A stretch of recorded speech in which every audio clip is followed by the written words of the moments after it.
la création, Dieu qui est esprit utilise la bouche, la parole, voulais-je dire, utilise la parole pour créer. Chaque fois qu'il dit que la lumière soit, la lumière existe. Chaque fois qu'il donne du son de la voix, il y a création qui se passe. Depuis ce temps-là, tout ce qui existe a pour origine spirituelle, alors est régi par des principes spirituels. La lumière, la terre, l'homme, tout ce que Dieu a créé par la parole, qui est venu de l'invisible au visible, a pour origine le spirituel, c'est-à-dire que c'est régi par des principes spirituels. On ne peut pas dominer dans une structure spirituelle sans comprendre les principes qui régissent la chose sur le plan spirituel. Par moments, les gens lisent simplement quand la Bible dit ils ont vu l'étoile de Jésus et ils l'ont suivi. Ça paraît simple. Mais quand tu entres en profondeur, tu comprendras que l'identité d'un homme peut être élue d'une autre manière. Et il y a des voies légales que Dieu a établies et des voies illégales que Dieu a réprouvées. Et le monde des ténèbres, comprenant ces choses, affecte la destinée de beaucoup de gens, même des chrétiens, par le fait qu'ils ignorent que tout ce que l'homme voit de physique vient du spirituel. Il y a des gens pour être établis dans une position, ils ont besoin de converger avec les esprits qui contrôlent les forêts. Vous savez ça? Vous savez ça? Un chef coutumier qui se respecte ne peut pas venir vivre en ville. Si vous voyez un chef coutumier qui quitte le village et qui vient vivre en ville, c'est-à-dire qu'il a perdu même 70% de ses pouvoirs. Un chef coutumier ne peut jamais quitter l'environnement de la forêt pour venir dans la ville. Il sera déconnecté des réalités spirituelles derrière son trône. Et quand tu ne comprends pas que toute ta vie est régie par le spirituel, tu seras léger par rapport au fait de prier, par rapport au fait de jeûner, par rapport au fait de lire la Bible. Tu seras moins sérieux. Fortifier l'homme intérieur est un must, une obligation pour le chrétien tous les jours de sa vie sur la terre. La Bible dit une chose qui exprime le regret de Paul dans 1 Corinthiens chapitre 3, le verset 1 à 4. Dans 1 Corinthiens chapitre 3, le verset 1 à 4, Paul est en train d'exprimer un regret. 1 Corinthiens 3, 1 à 4.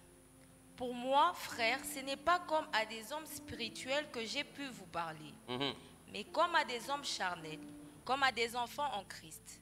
Je vous ai donné du lait, non de la nourriture solide, car vous ne pouviez pas la supporter. Et vous ne le pouvez même pas à présent, parce que vous êtes encore charnels. En effet, puisqu'il y a parmi vous de la jalousie et des disputes, n'êtes-vous pas charnels? Yes. Et ne marchez-vous pas selon l'homme? Quand l'un dit, moi je suis de Paul, et un autre, moi d'Apollos, n'êtes-vous pas des hommes? La Bible n'a jamais dit que là où il y a des gens, il y aura des problèmes. Cette citation, elle est charnelle et elle est démoniaque. Elle n'a rien à voir avec la Bible. Si c'est déjà sorti de ta bouche, c'est purement de la sagesse charnelle et démoniaque.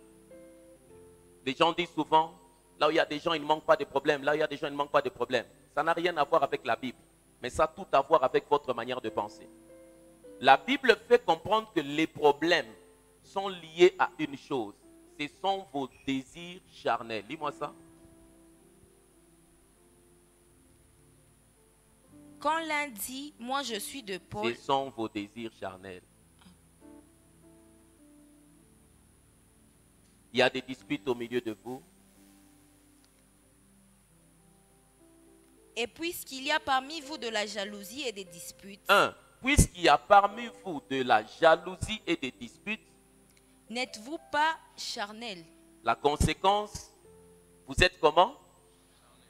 La suite. Et ne marchez-vous pas selon l'homme? Vous marchez selon l'homme. Quand l'un dit, moi je suis de Au début, Paul, il a dit, ce sont vos désirs qui se combattent. pour moi, Pour moi, frère, ce n'est pas comme à des hommes spirituels que j'ai pu vous parler, mais comme à des hommes charnels, comme à des enfants en Christ. Je vous ai donné du lait, non de la nourriture solide, car vous ne pouviez pas la supporter. Et vous ne le pouvez même pas à présent, parce que vous êtes encore charnels. La suite.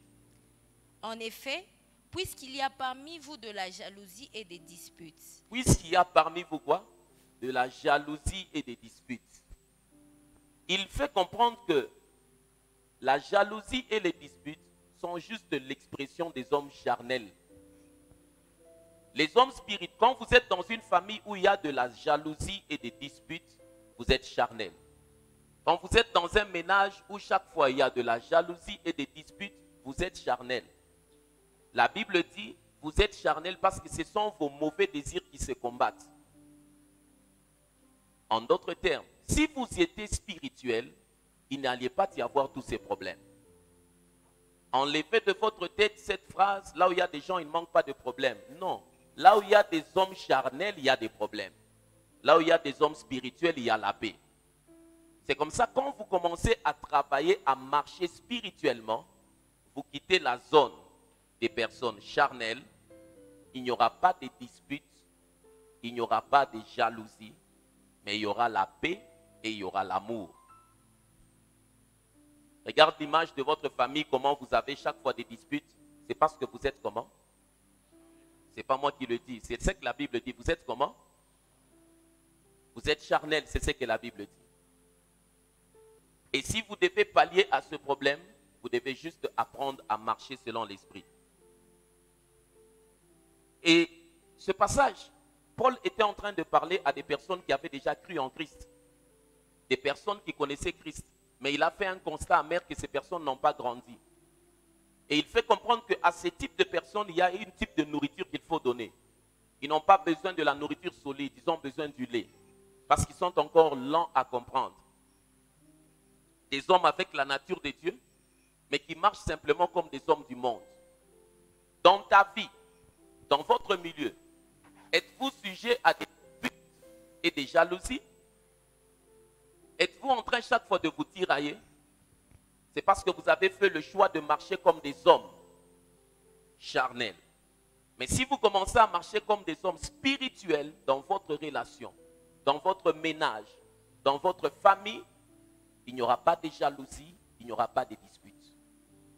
Disputes et jalousie sont l'expression de la marche charnelle. La Bible dit dans Jean 3, 6, ce qui est né de la chair est chair. Ce qui est né de l'esprit est esprit. Quand vous avez fait le choix d'être né de nouveau, vous devez désormais apprendre à marcher selon l'esprit. Et quand vous avez fait le choix de rester dans la chair, vous adoptez le comportement de la chair. Paul regrette, il dit, j'aurais pu vous dire certaines choses, mais votre niveau ne le permet pas. Pour dire que la Bible est Bible, mais elle n'est pas comprise de la même manière par tous les chrétiens. Il y a des chrétiens qui sont charnels en fonction de leur niveau. Et il y en a qui sont spirituels en fonction de leur niveau. Chacun développe une certaine compréhension. Voilà pourquoi vous pouvez vous retrouver en train de discuter autour d'un passage de la Bible. Il est né de nouveau comme toi, mais il ne comprend pas les choses comme toi. Parce que simplement, il est encore charnel. La vérité est la suivante, c'est que vous pouvez développer votre esprit, comme vous pouvez développer vos pensées, comme vous pouvez développer vos muscles. L'esprit se développe de la même manière, les muscles se développent, de la même manière, la pensée se développe, de la même manière, l'esprit doit se développer. Si tu ne développes pas ton esprit, il y a un problème. Il y a 3 conséquences au manque de développement de l'esprit. Et c'est quelque chose que nous constatons dans le milieu de chrétiens. Ils viennent à l'église, ils ont des Bibles, mais comme ils ne se développent pas, il y a 3 conséquences au manque de développement de l'esprit. La première conséquence, c'est que la foi est faible. Quand un chrétien ne développe pas son esprit, la foi est faible. Les écrits vont rester écrits. Les promesses de la Bible vont rester promesses de la Bible. Mais pour que la personne les vive, Chaque personne qui est dans cette salle et qui me suit en ligne ne peut pas vivre Dieu au-delà de ça. Chaque personne vit Dieu en fonction de sa foi. Dis avec moi la foi. La foi. Dis-le bien. Pour que le ciel te donne quelque chose, pour que tu vives ce qui est écrit, tu le vis au travers de la foi. Sans la foi, tu peux jeûner et ne rien avoir. Sans la foi, tu peux donner et ne rien moissonner. Sans la foi, tu peux dormir 127 jours à la montagne et sortir seulement avec des courbatures.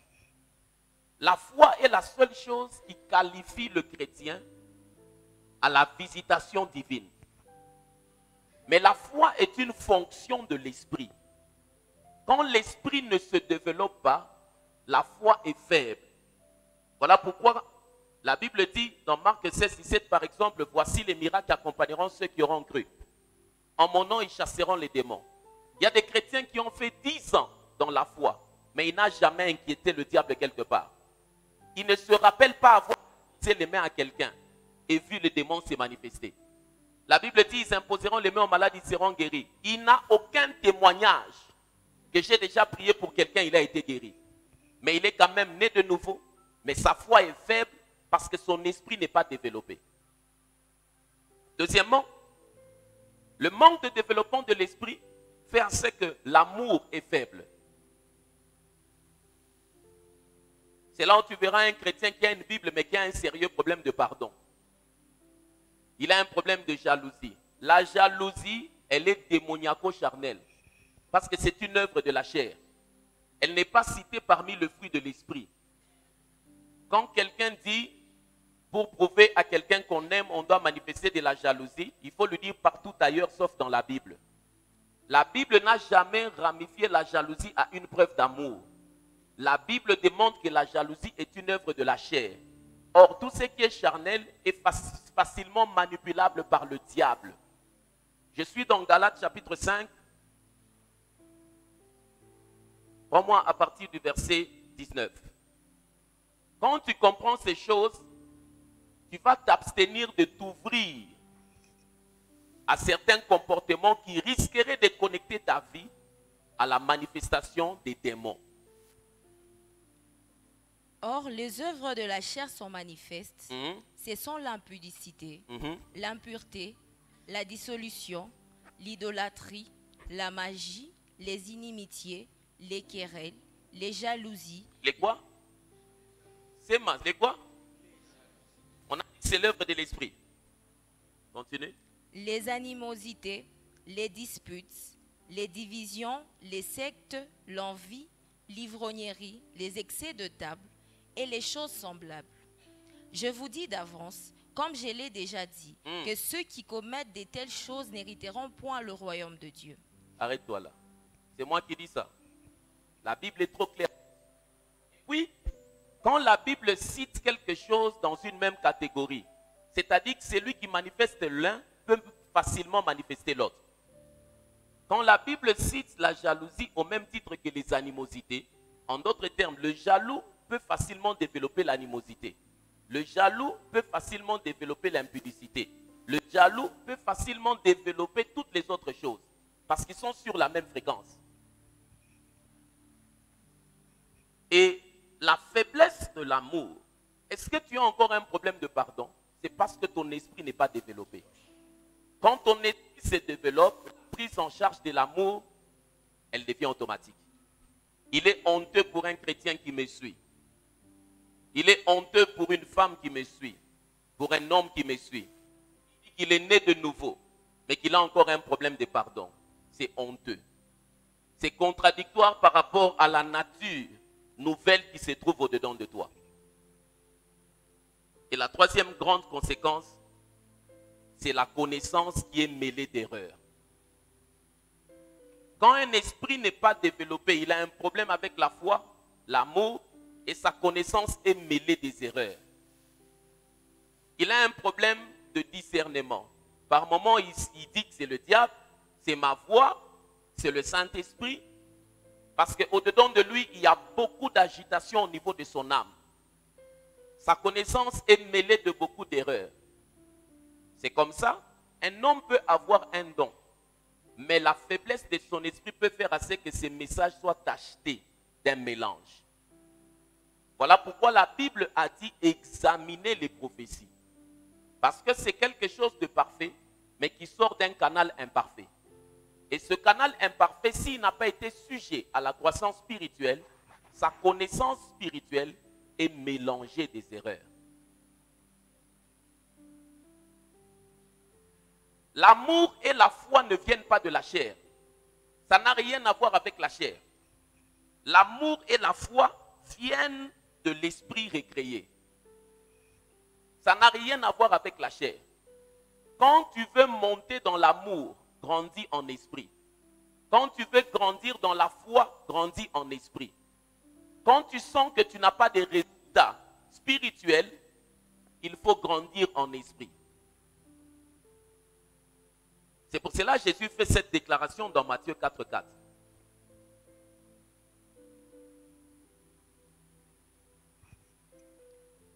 Matthieu 4,4. Jésus répondit, il est écrit, l'homme ne vivra pas de pain seulement, mais de toute parole qui sort de la bouche de Dieu. Quand il dit l'homme ne vivra pas de pain seulement, il est en train de catégoriser déjà deux formes de nourriture. Il dit qu'il existe la nourriture qui est pain, mais il y a une autre nourriture qui est parole de Dieu. Et s'il dit qu'il existe deux formes de nourriture, c'est-à-dire que les composantes de la vie de l'homme ne sont pas nourries de la même manière. Le corps physique a besoin du pain, mais le corps spirituel a besoin de la parole de Dieu. Quand ce n'est pas nourri, c'est comme ça cette faiblesse de l'esprit fait à ce que manifester la foi dans un domaine, tu es faible. Manifester l'amour, tu es faible. La connaissance, tu es faible.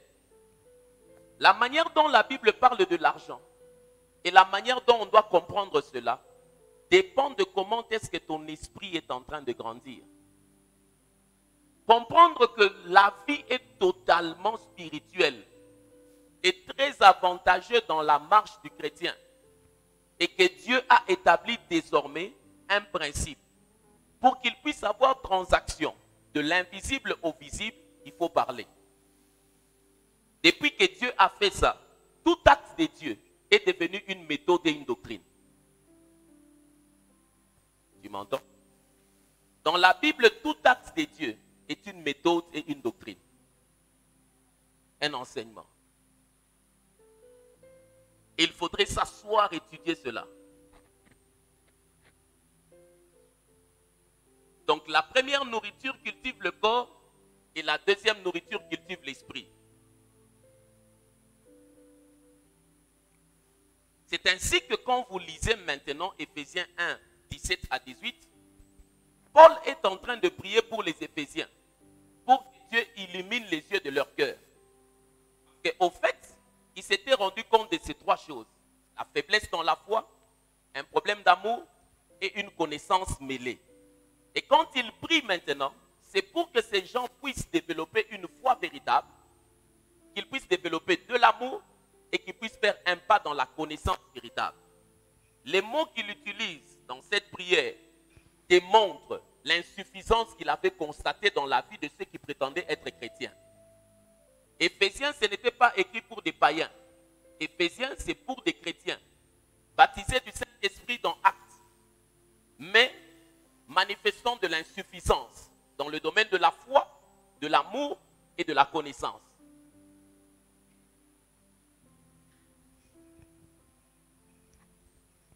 Le cœur dont Paul parle dans Éphésiens. Éphésiens 1, 17 à 18.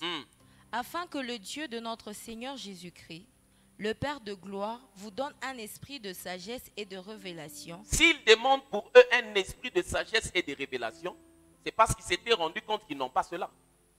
N'est-ce pas? Donc il s'est rendu compte qu'en matière de sagesse et de révélation, il y avait insuffisance. Que faire?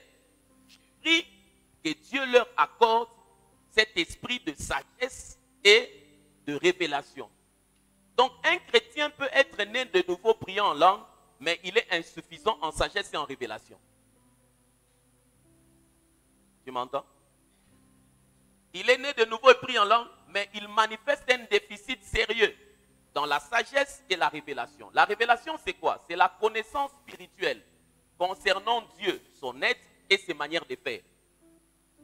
Quand on dit qu'un chrétien est insuffisant dans la révélation, c'est-à-dire qu'il a du mal à comprendre qui est Dieu et qu'est-ce qu'il fait. Il est limité dans l'explication des dieux. Quand tu lui dis parle-nous des dieux, c'est avec beaucoup de mélange. Et l'homme intérieur dont Paul est en train de parler, dans Romains 7, 23, c'est celui pour lequel il prie dans Éphésiens. Romains 7, 22. Romains 7, 22, et puis 1 Pierre 3, 4 dit la même chose. Romains 7, 22. Car je prends plaisir à la loi de Dieu, selon l'homme intérieur. Voilà. L'homme intérieur, c'est ton esprit. 1 Pierre 3, 4. Mais la parure intérieure est cachée dans le cœur, la pureté incorruptible d'un esprit doux et paisible, qui est d'un grand prix devant Dieu. C'est là où se jouent tous les enjeux de la vie de l'homme. Au-dedans de toi, c'est là où tu connais Dieu. Parce que Dieu est esprit, tu ne le connais pas avec ta chair, tu le connais avec ton esprit. La faiblesse de l'esprit manifeste trois conséquences. Le manque de foi, le manque d'amour et la connaissance mêlée d'erreur. Quand tu sens que tu as peu de foi dans un domaine, c'est-à-dire que dans ce domaine-là, tu n'as pas la révélation qu'il faut. La connaissance spirituelle concernant Dieu et ses manières de faire affermit la foi dans le domaine où tu la rencontres. Ça peut être dans le domaine financier. Ce que tu connais de Dieu et de comment il peut faire dans le domaine de finance affermit ta foi dans ce domaine. Mais la même connaissance n'affermit pas ta foi dans le domaine de la guérison. Parce que Dieu ne fonctionne pas comme les clés passent partout. Dieu fonctionne avec une clé pour un couloir. Quand il se révèle dans le domaine de la guérison, il faudrait que tu le rencontres dans le domaine de finance. Il faudrait que tu le rencontres dans le domaine du mariage. Chaque fois que tu découvres Dieu dans une dimension, dans ce couloir-là, ta foi s'affermit. Parce que cette découverte fait en sorte que ton esprit grandisse. Ainsi, le diable travaille matin, midi, soir, de manière à ce que tu restes ignorant. Si tu me suis et que tu as une situation dans laquelle tu as traîné, ça peut être 30 ans, 40 ans. Si tu dois sortir de cette situation-là, tu n'as plus besoin de beaucoup jeûner. Tu dois percer dans la connaissance spirituelle derrière cette situation. Entrer en contact avec la révélation de Dieu selon cette situation. Ainsi, tu dois augmenter le temps devant la parole de Dieu. L'homme est un être spirituel et la partie qui est spirituellement morte, quand il n'a pas encore donné sa vie à Jésus, c'est son esprit. Tant que tu marches selon la chair, tu es limité. Tant que tu marches selon la chair, tu es limité. Tu es totalement limité. Voilà pourquoi il y a des chrétiens qui n'arrivent pas à comprendre que quand il y a des promotions, on oublie leur nom, ils perdent de l'argent. Il ne sait pas expliquer comment est-ce que il est dans une ville où l'argent circule, mais l'argent n'arrive pas chez lui. Mais il accuse les gens des occultistes. Tel est occultiste. Dans la même ville, l'occultiste essaie d'attraper l'argent. Parce que simplement sur le plan spirituel, il est faible. Il est faible. Quand ta vie est limitée seulement à tes 5 sens, c'est que tu vois, c'est que tu entends, c'est que tu touches, c'est vraiment une basse fréquence. La Zoé, la vie de Dieu qui se trouve au-dedans de toi, t'a donné des possibilités illimitées. La vie de Dieu qui se trouve au-dedans de toi t'a donné des possibilités illimitées. Combien d'entre vous ont déjà reçu Jésus-Christ dans sa vie comme Seigneur et Sauveur dans cette salle? Combien d'entre vous, ton voisin n'a jamais donné sa vie à Jésus? Si tu as donné ta vie à Jésus, la Zoé qui est au-dedans de toi, la vie de Dieu, t'a introduit dans une vie illimitée. Maintenant, les réalités spirituelles auxquelles tu crois et confesses sont celles qui s'activent dans ta vie. croire est une chose. Les confesser, c'en est une autre. Les réalités spirituelles sont activées par la puissance de la confession. C'est ainsi que le christianisme est appelé la grande confession. J'avance. Regarde ce que ce passage dit pour montrer combien est-ce que la Zoé au-dedans de nous nous rend vainqueurs. Éphésiens 1:3, Éphésiens 3:8, Éphésiens 3:12. Éphésiens 1:3. Béni soit Dieu, le Père de notre Seigneur Jésus-Christ, qui nous a bénis de toutes sortes de bénédictions spirituelles dans le lieu céleste en Christ. Il nous a bénis de toutes sortes de bénédictions spirituelles. Ton esprit est déjà en contact avec toutes ces réalités-là. Toutes sortes de bénédictions spirituelles. Mais ces choses ne doivent pas rester là. Ces choses doivent se matérialiser dans le physique. Vous y êtes? Si on t'a béni, c'est-à-dire que tu es devenu compatible avec la malédiction. Il ne peut pas y avoir cohabitation entre bénédiction et malédiction. Là où il y a la malédiction, la bénédiction n'agit pas. Là où il y a la bénédiction, la malédiction n'agit pas. Mais ce que Dieu a donné ne peut pas être manifesté quand on n'est pas conscient et quand on ne le confesse pas. C'est la conscience et la confession qui activent les réalités spirituelles dans nos vies. Éphésiens 3:8. Éphésiens 3:8. À moi qui suis le moindre de tous les saints, cette grâce a été accordée d'annoncer aux païens les richesses incompréhensibles de Christ. Les richesses incompréhensibles de Christ. Mais nous avons accès à cela. Avant, on n'avait pas accès. Mais maintenant, Jésus est mort et on a la parole. Les païens, c'était tous ceux qui étaient en dehors d'Israël physique. Ceux qui étaient allés en tourisme pendant ces temps ici sont encore en Israël. Vous savez ça? Ils sont bloqués à cause de la guerre. Tous ceux qui étaient allés en tourisme sont bloqués. Mais Israël sortira toujours vainqueur des attaques. Parce que la Bible a déjà dit que ça sert à ça. Et la Bible dit les richesses incompréhensibles. Demain, je vais ouvrir pour faire comprendre ces richesses incompréhensibles. Mais déjà, je fais comprendre que dans ta vie, depuis le jour où tu as donné ta vie à Jésus, il y a une couverture spirituelle qui s'appelle bénédiction.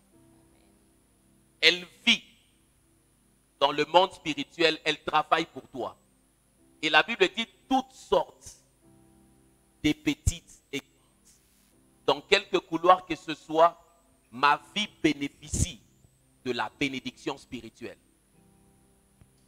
Est-ce que tu en es conscient? Jusqu'à quel niveau tu en es conscient? La conscience de cette réalité, c'est celle qui change ton langage. Le langage de l'homme sur la terre est fonction de la conscience des réalités spirituelles qui régissent sa vie. On ne peut pas être conscient des réalités spirituelles sans les confesser. La manière dont un homme parle de sa vie, de ce qu'il fait, est fonction de la conscience des réalités spirituelles avec lesquelles il interagit. Certains chrétiens peuvent faire 6 mois sans jamais citer les anges. Parce qu'ils ne sont pas conscients qu'ils sont sécurisés par les anges, que les anges travaillent pour eux. Mais les chrétiens qui sont conscients, quand ils se réveillent, il fait entrer dans son bureau. Père, je te dis merci pour les anges que tu as affectés à mon service aujourd'hui. Là où je ne pourrai pas entrer, je sais que tu vas libérer les anges en ma faveur. Mais regarde le chrétien ignorant. La seule conscience qu'il a, c'est qu'il est combattu. Il est en Ifuata. Léo, Muibiro. Akuna tampe pour moi Ngize Tatumika. Il ne confesse que la réalité qu'il pense l'attaquer. Et ces choses ne peuvent pas être activées au hasard. Dans le monde spirituel, le hasard n'aide pas quelqu'un. Les ignorants restent captifs. Voilà pourquoi la Bible déclare mon peuple. Fait quoi? Même ça, tu ne connais pas. Mon peuple, ils périssent parce qu'il lui manque la connaissance, bien qu'étant mon peuple. La dernière fois où tu as dit, Seigneur, je te dis merci pour les anges, c'est quand? Tu ne le dis pas souvent parce que tu n'es pas conscient de cela. Tu n'es pas conscient de cela. La dernière fois où tu as dit, Père, je te bénis, je te loue, Parce que dans le monde spirituel, je ne suis pas candidat à la malédiction. Mais toute bénédiction travaille à ma cause. Éphésiens 4, le verset 1, et puis on saute, on prend le verset 7. Je vous exhorte donc, moi le prisonnier dans le Seigneur, à marcher d'une manière digne de la vocation qui vous a été adressée. 7. Mais à chacun de nous, la grâce a été donnée selon la mesure du don de Christ. Chaque personne a reçu une portion. Il n'y a personne que Dieu a laissé sans une portion. Dans ta vie, il y a une portion de la grâce de Dieu. Dans la vie de chaque personne qui me suit, qui a donné sa vie à Jésus, il y a une portion de la grâce de Dieu. Et quand tu lis la Bible, il y a des fortes déclarations qui sont faites. J'aimerais qu'à ce niveau, tout le monde ouvre sa Bible, comme cette déclaration que nous allons lire, dans Jean 10, le verset 29. Si vous y êtes, donnez-moi un amen. Jean 10, verset 29. Activer les réalités spirituelles qui travaillent à ton compte passe par la confession. Parce que depuis la création, c'est comme ça que Dieu a établi les choses. Pour que quelque chose quitte l'invisible et devienne visible, il faut faire quoi? Comment? Il faut faire quoi? Il faut le confesser. Tant que tu ne le confesses pas, ça ne sera pas créé. Ça ne sera pas activé. Je suis dans Jean 10, le verset 29. Vous y êtes? Donne-moi un amen à cette parole. Amen signifie ainsi soit-il. Donne-moi un amen à cette parole. Lisons. 1, 2, 3.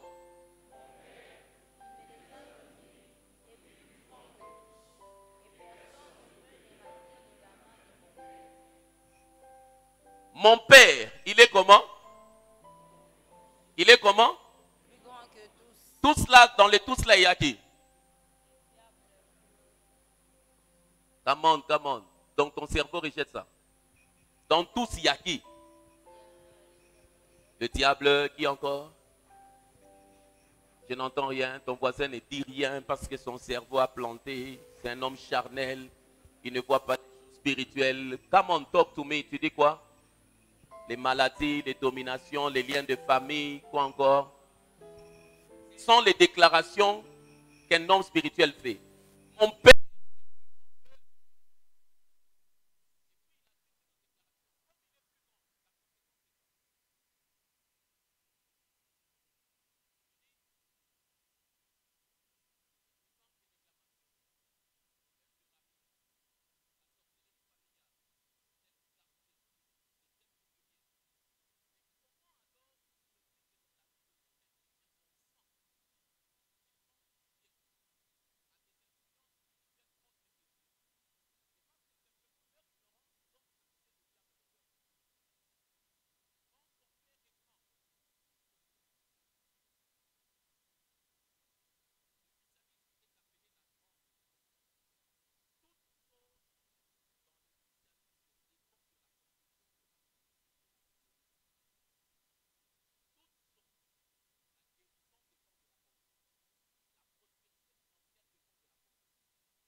sens que ça n'a pas d'impact dans le monde spirituel.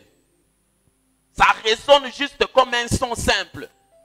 Et par là, quand ça sort, tu sens que c'est en train de créer un positionnement dans le monde spirituel.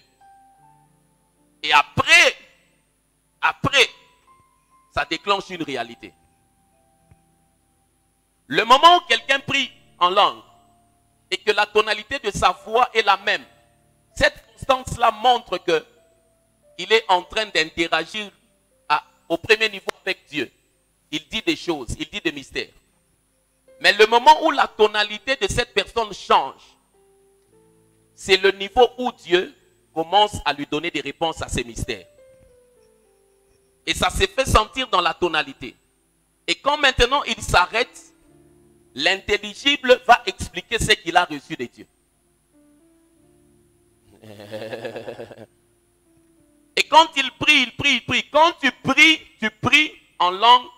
Ce ne sont pas des choses que tu vas expérimenter avec des 5 minutes. C'est en termes d'heures. Parce que pour qu'une nature soit engendrée, il faut être absorbé dans le temps.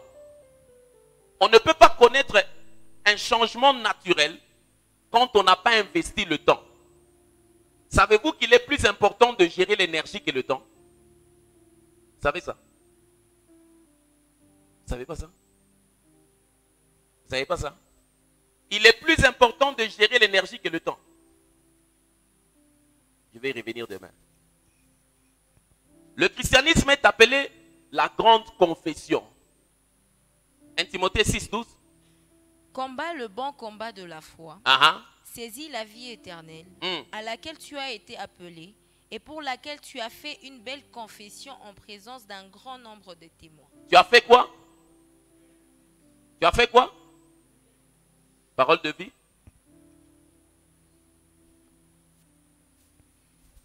Combat le beau combat au service de la foi, afin de vivre avec Dieu pour toujours. C'est pour cette vie qu'il t'a appelé. Tu as reconnu cela le jour où tu as affirmé clairement ta foi devant beaucoup de témoins. Tu as entendu? Tu as affirmé clairement ta foi devant beaucoup de témoins. C'est-à-dire, tu l'as dit. Un chrétien qui vient à l'église, et dans le quartier, quand on ne sait pas retracer où tu vas, c'est-à-dire que tu n'es pas encore un véritable chrétien. Voilà pourquoi il y a des gens quand ils sortent, il n'a pas de Bible en main, il n'a rien, il sort seulement comme ça. Il a honte que l'on le voie avec la Bible. Il a honte que l'on sache qu'il est chrétien. La foi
marcher dans la puissance.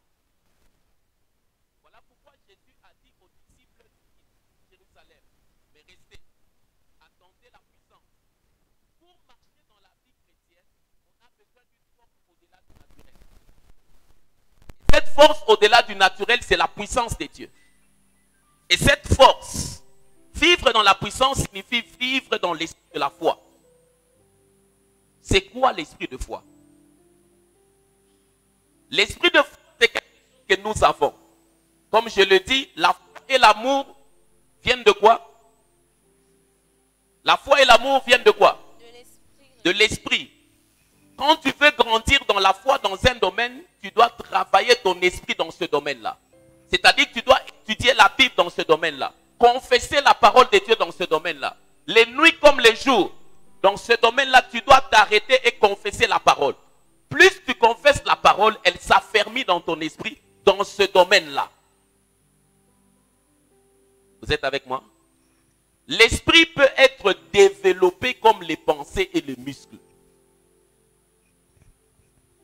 Vivre dans la puissance de Dieu signifie vivre dans l'esprit de la foi. Et c'est quoi l'esprit de foi? L'esprit de foi, c'est quelque chose que nous avons depuis la nouvelle naissance. Romains 12, le verset 3 dit une chose.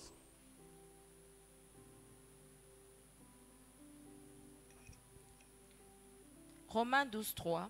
Par la grâce qui m'a été donnée, j'ai dit à chacun de vous de n'avoir pas de lui-même une trop haute opinion, mais de revêtir des sentiments modestes, selon la mesure de foi que Dieu a départie à chacun. Selon, oh, dis-le bien, selon la mesure de foi que Dieu a impartie, aide-moi à dire, en moi, il y a une portion de foi que Dieu m'a donnée. Il y a une portion de foi que Dieu m'a donnée. Dis à ton voisin, comment? Quand tu ne comprends pas ça, tu n'avances pas dans la vie chrétienne. Il y a une portion de foi dans chaque personne. Elle sert de base.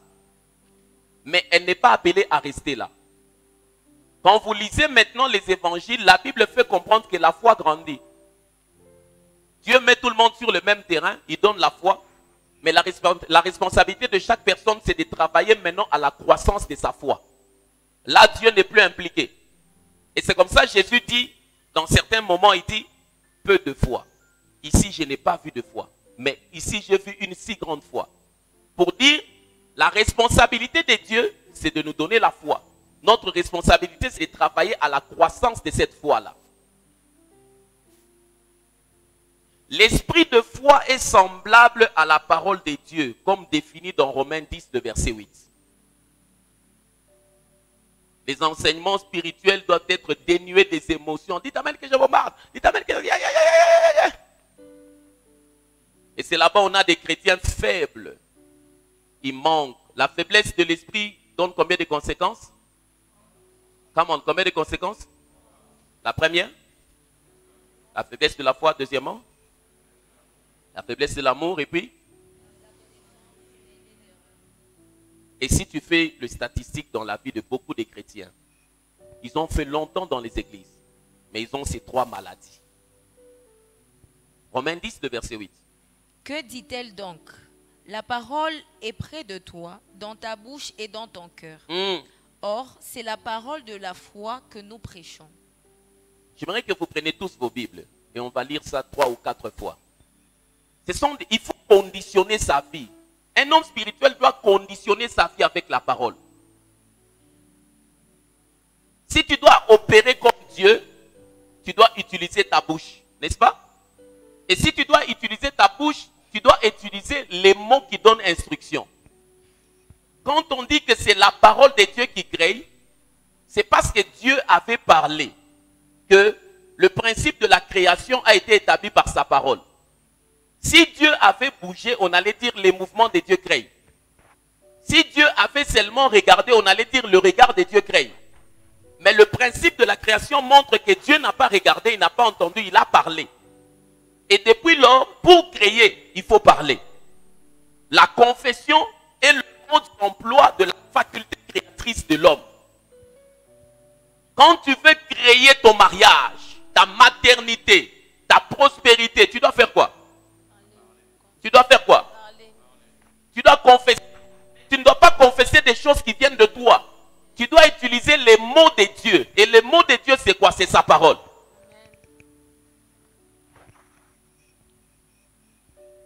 J'ai donné quel passage?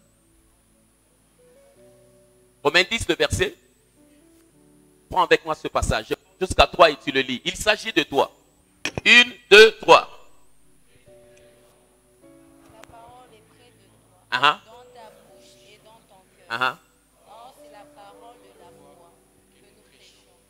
Non, personnifie ça. Tu vas dire quoi? La parole est près de toi, dans ta bouche et dans ton cœur. Or, c'est la parole de la foi que nous prêchons. Mais tu peux te le dire 3 fois. Une fois. La parole est près de moi, dans ma bouche et dans mon cœur. Yes.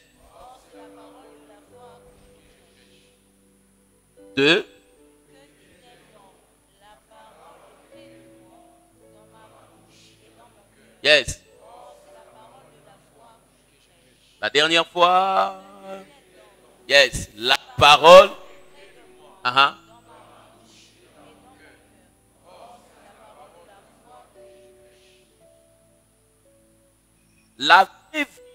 La vraie vie de foi est une expérience de la bouche et du cœur. Quand on dit un homme de foi, c'est-à-dire c'est un homme qui dit les choses qui sont dans son esprit. La vraie vie de la foi, c'est une expérience de bouche et de cœur. C'est croire dans ton cœur et confesser la parole de Dieu avec ta bouche. Un homme qui n'a pas de confession dans le domaine où il vit l'adversité n'a pas de victoire. Quand tu veux changer une condition de ta vie, commence à confesser la parole de Dieu. Quand la foi s'affermit dans ce domaine, les choses vont bouger. La vraie vie de foi, c'est une expérience de la bouche et du cœur. C'est croire dans son cœur et confesser la parole. Et je vais atterrir pour ce soir avec exercer l'esprit de foi. Comment alors exercer l'esprit de foi? Parce que la parole se trouve dans mon cœur et dans ma bouche. Si j'ai exercé l'esprit de foi, je suis dans Matthieu 12, le verset 34.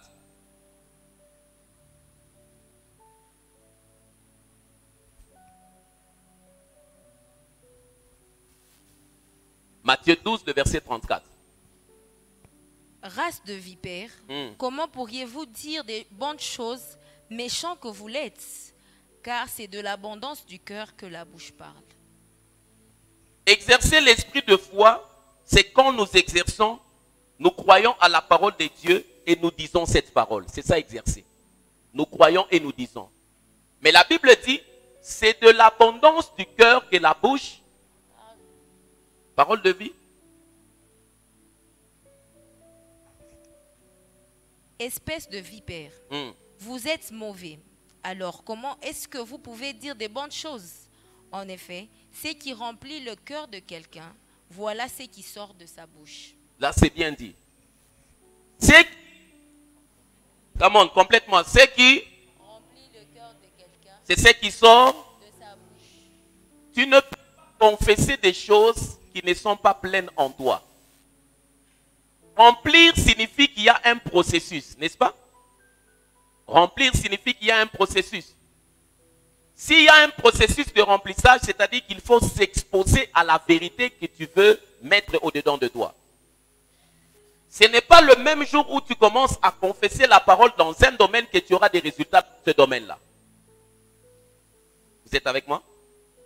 Il faudrait que tu t'exposes. Quand tu dis, j'ai un verre que je veux remplir au robinet. Dès que tu mets ça, c'est rempli. Hein? Tu laisses et tu permets à ce que l'eau puisse couler. La vie que tu veux changer, les résultats que tu veux avoir, il faudrait que tu puisses t'exposer à la parole dans ce domaine-là jusqu'à ce qu'elle devienne ta confession. Si ton langage ne reflète pas ce que tu penses et ce que tu fais, c'est-à-dire que dans ce domaine-là, tu n'as pas encore la foi. Pour savoir que la foi est venue dans un domaine, il faudrait que ce que tu penses, ce que tu dis et ce que tu fais marchent de pair. Ce que tu penses, ce que tu dis et ce que tu fais.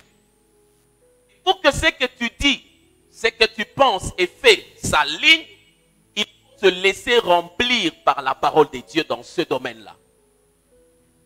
Voilà pourquoi un chrétien quotidiennement doit confesser la parole.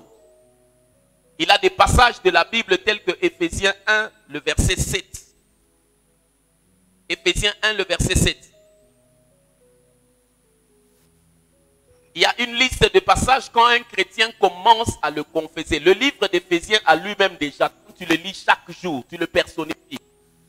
C'est une très forte confession. L'abondance du cœur, la bouche parle. Quand ça abonde, ça va sortir. Mais quand dans ta bouche, il y a des gens dans un accident, quand ils voient un véhicule crier, maman, Minakoufwa. Mais il y a une autre personne qui dit le sang de Jésus. Dans le même passage, dans le même contexte, une autre personne dit Jésus.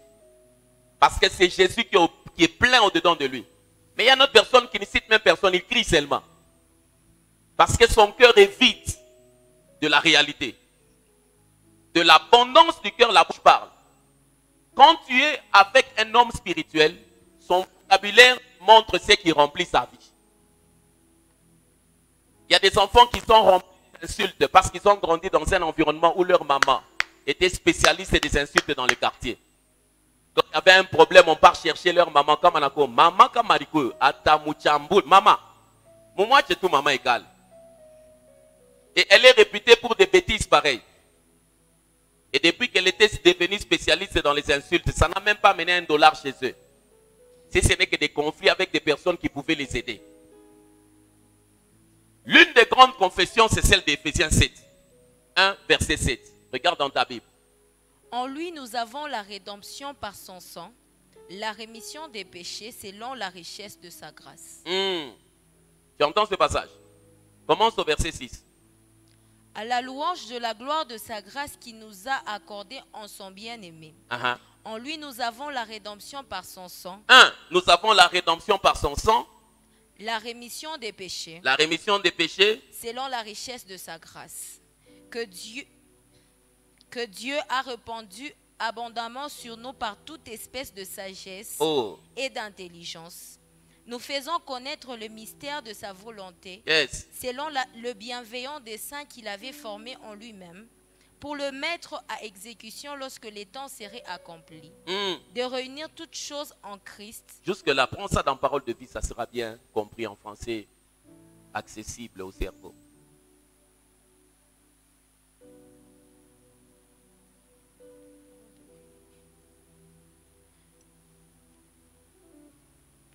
À partir de 6.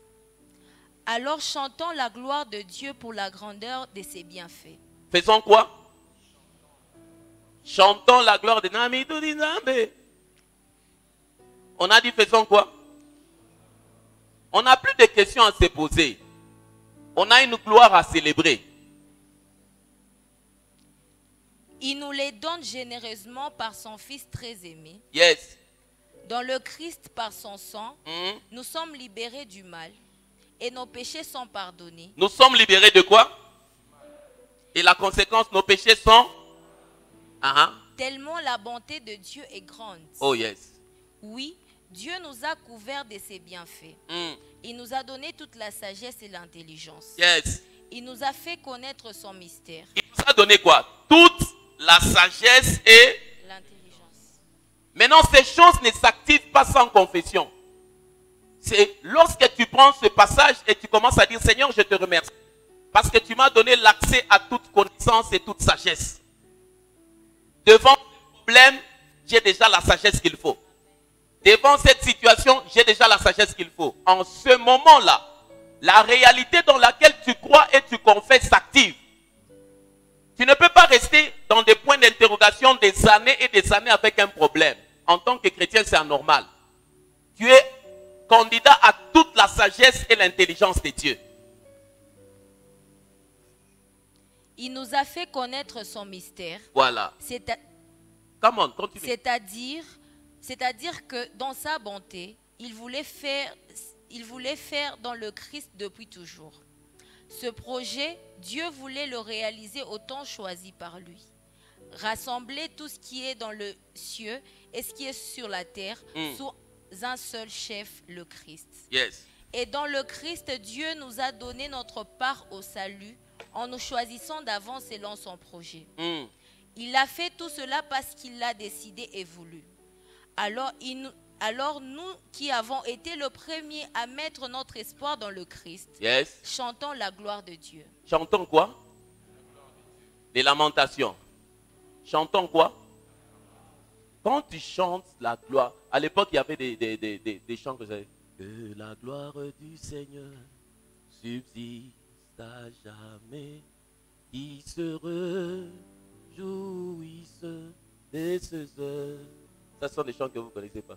Je chanterai le Seigneur tant que j'existerai. Je célébrerai son nom.